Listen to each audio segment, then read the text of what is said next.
Un forum pour appeler à la contribution de tous les fils et filles de Windigi pour promouvoir le développement. Des potentialités naturelles existent dans cette commune, mais à elles seules, elles ne suffiront pas à impulser la marche vers le développement.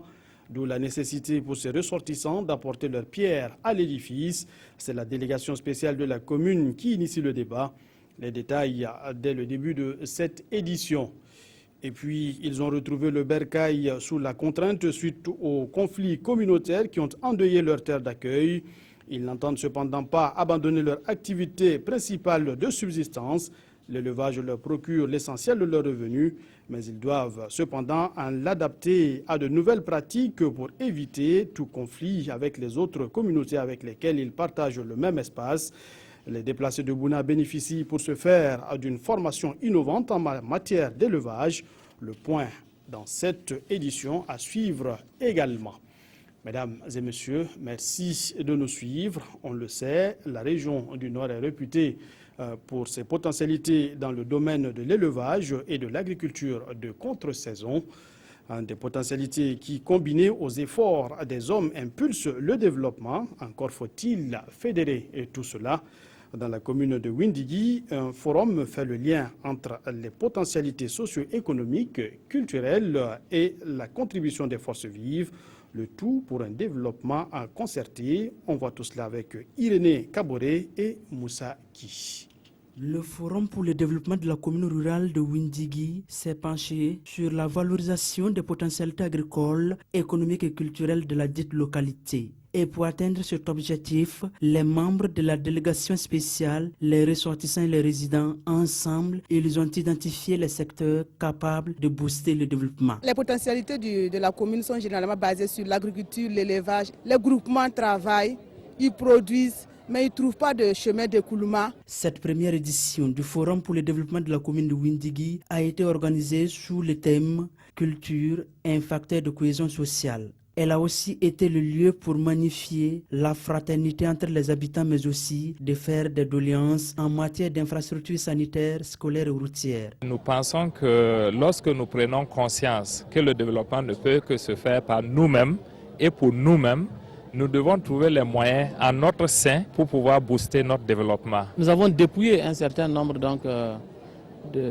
marchés destinés à la construction de CEG. Il y en a 7 pour la région du Nord, 3 lycées et bientôt nous allons également faire des dépouillements pour la transformation de CEG en lycée. C'est un vaste chantier que le gouvernement a initié et nous demandons de la patience aux populations.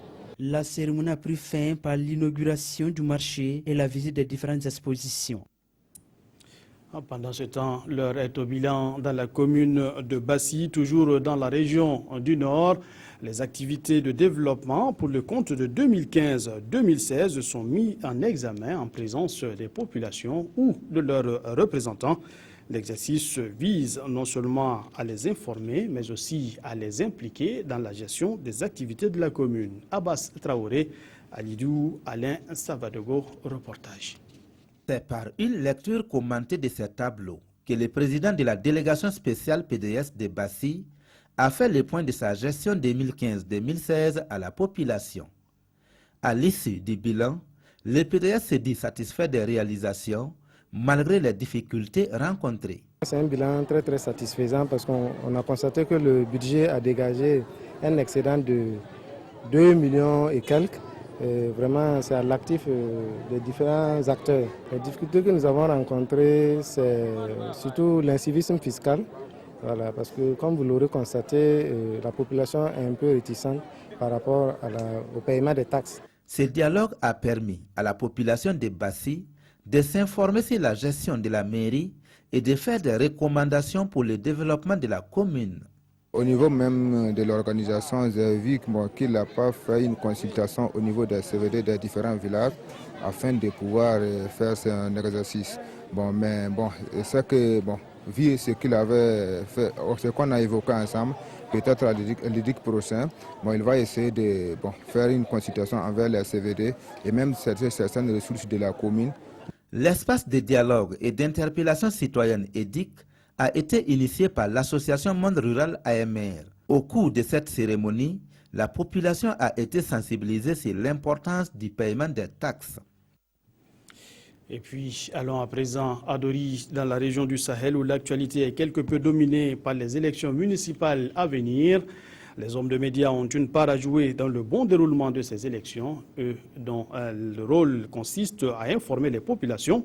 Pour ce faire, il est important de leur rappeler quelques règles qui gouvernent la profession, et c'est le Conseil supérieur de la communication qui s'en est chargé. Martin Ouedraogo et Sekou Zongo nous en disent plus.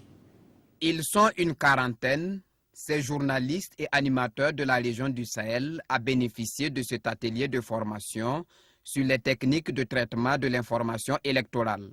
Une formation qui s'inscrit dans la campagne d'éducation aux médias initiée par le Conseil supérieur de la communication en prélude des élections municipales du 22 mai prochain.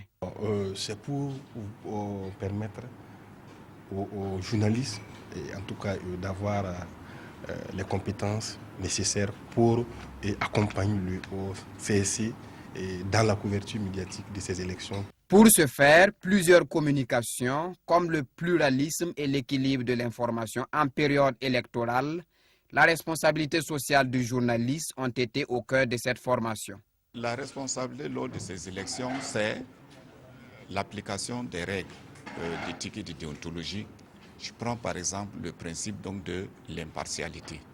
Le journaliste, dans ce contexte électoral, ne doit pas, selon nos règles, prendre parti. Les participants à cet atelier saluent l'initiative du Conseil supérieur de la communication et entendent jouer pleinement leur rôle. Je m'engage à partager non seulement ces connaissances nouvellement acquises et également à jouer mon rôle social qui donne la vraie information. Cette campagne d'éducation aux médias entamée le 15 mars dernier sur toute l'étendue du territoire national devrait prendre fin le 15 juin prochain. Je vous le disais en titre, le conflit intercommunautaire de Bouna en République de Côte d'Ivoire avait précipité le retour au bercail, constitué pour la plupart d'éleveurs. Ils tentent de poursuivre leur activité d'élevage, une activité dont la pratique traditionnelle doit changer pour épouser une norme beaucoup plus moderne. C'est ce à quoi l'association Walde Andal Poulakou entendait par là le savoir international des Peuls, s'est engagé à leur expliquer tout cela au nom de la bonne et pacifique cohabitation avec les communautés. Basile Bassolé, ici à Kanana, pour le reportage.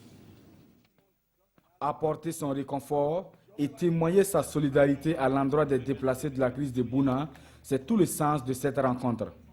Initiée par les membres de l'association Walde Andal Poulakou Burkina Faso, cette rencontre sous forme de causerie débat a permis à l'association d'échanger sans langue de bois avec les déplacés, mais aussi de leur expliquer le bien fondé de l'élevage moderne. On a vu réellement qu'il y a des difficultés qu'ils vivent là-bas qui sont créées par eux-mêmes. C'est à cause de leurs animaux que souvent les conflits fonciers est toujours là au Burkina Faso parce qu'ils ne gardent pas bien les troupeaux.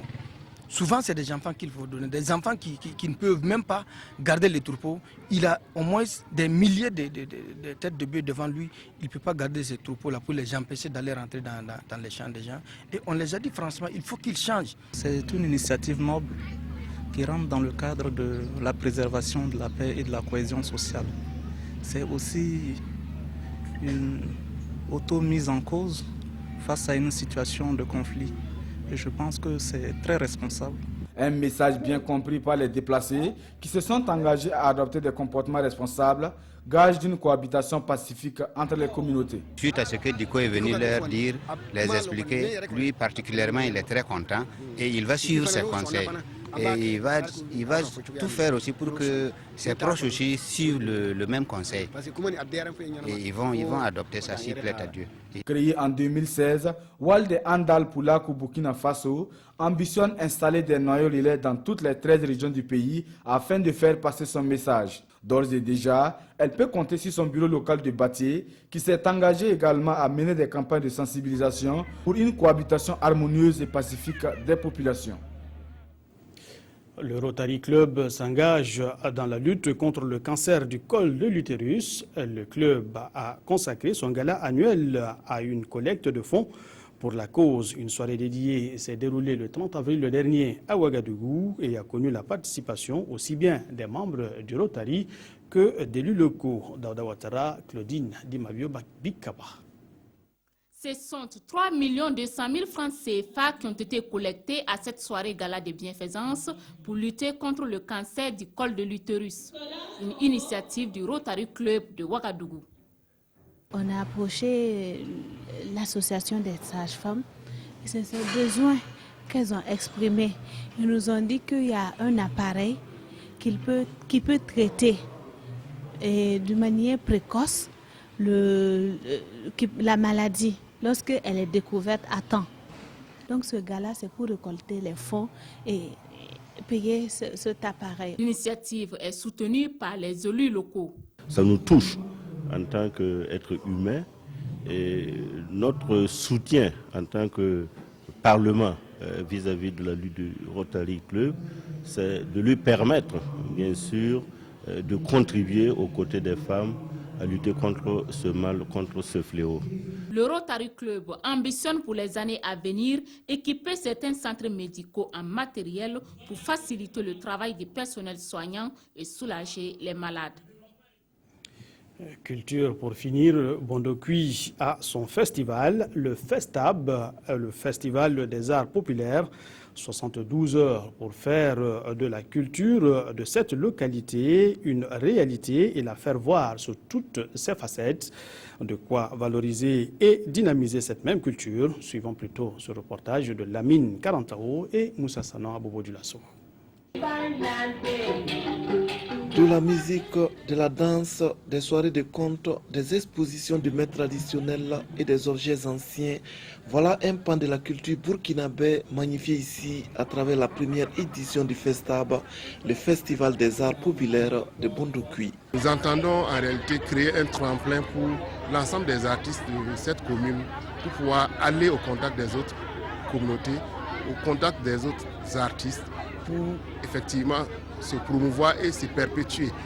Parce qu'une culture sans relève est une culture qui s'étiole, une culture qui se perd. Cette initiative du Festab est bien appréciée par les autorités, des autorités qui souhaitent sa pérennisation.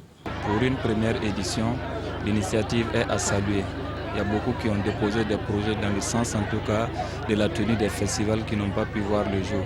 Donc voir vraiment ce nouveau-né, je pense que c'est déjà quelque chose. Et nous encourageons vraiment le promoteur à plus en tout cas d'abnégation pour que les prochaines fois on puisse voir en tout cas mieux que ça. Culture, ciment des communautés.